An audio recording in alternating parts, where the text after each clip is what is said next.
ओवैसी साहब, आपकी पार्टी कई राज्यों में चुनाव लड़ रही है। 3 राज्यों में आपकी पार्टी के विधायक हैं, सांसद भी हैं, आप खुद सांसद हैं। ये बताइए, आप अपने आप को कैसे देखते हैं? आप अपने आप को एक माइनॉरिटी लीडर के रूप में देखते हैं या अपने आप को एक नेशनल लीडर के रूप में देखते हैं? नहीं, ये मैं बड़ी पूरी इखलास और ईमानदारी से कह रहा हूं कि मैं ना तो कोई माइनॉरिटी का लीडर हूं ना कोई नेशनल लीडर हूं। मेरा काम मेरी पार्टी को लेकर आगे बढ़ना है और हमारी कोशिश यही है कि सबको साथ ले लें। हमारे जितने पार्टी के जिम्मेदार हैं उनकी मेहनत से हम आगे बढ़ रहे हैं, मगर मुझे इस खाने में डालकर बांट देना कि मैं माइनॉरिटी का लीडर हूं या नेशनल लीडर हूं, तो ये गलत होगा। और जो लोग हैं उनको मुबारक, बट मेरा मकसद ये नहीं। मेरा मकसद ये कि काम करूं, पार्टी को आगे लेके जाऊं, जहां जहां हम जा सकते हैं हमारी पार्टी का इलेक्शन लड़ेंगे, चुनाव लड़ेंगे। और मुझे इलेक्शन लड़ने का एक जुनून है।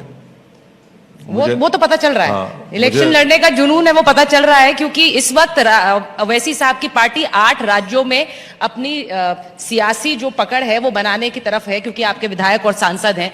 लेकिन मैंने ये सवाल इसलिए पूछा था ओवैसी साहब, क्योंकि आप खुद जब सभाओं में जाते हैं, आप कहते हैं, आप अपने वोटर्स से कहते हैं कि ब्राह्मणों के नेता हैं, दलितों के नेता हैं, राजपूतों के नेता हैं, आपके नेता नहीं है। तो आप एक स्पेसिफिक कम्युनिटी को केटर नहीं करते हैं क्या?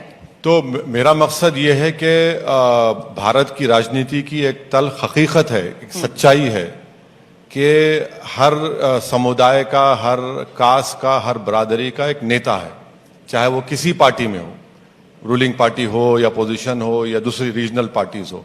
मगर इसमें अगर आप देखेंगे तो नेता अगर किसी का नहीं है तो 14% माइनॉरिटीज का कोई नेता नहीं है और दलितों का भी कोई नेता नहीं है। और ये डेलिबरेटली एक साजिश के तहत ये कोशिश की गई है कि इनका कोई नेता ना हो। और इससे आप देखते हैं कि इनका जो डेवलपमेंट प्रोसेस है, एम्पावरमेंट का जो तरीका है, वो नहीं हो पाता है। तो आप देख लीजिए कि जितने पार्लियामेंट में अगर जिस किसी के सेकुलर, जो सो कॉल्ड सेकुलर पार्टीज हैं, उनके पास अगर कोई मुस्लिम एमपी है, कितने मर्तबा वो इन इश्यूज पर बात करते हैं। जबकि हमारी जब स्पीच होती है पार्लियामेंट में तो सब आकर बैठते हैं। मैं बोलता आप बोलो ना, तो बोलते नहीं नहीं तुमको सुनने बैठे हैं।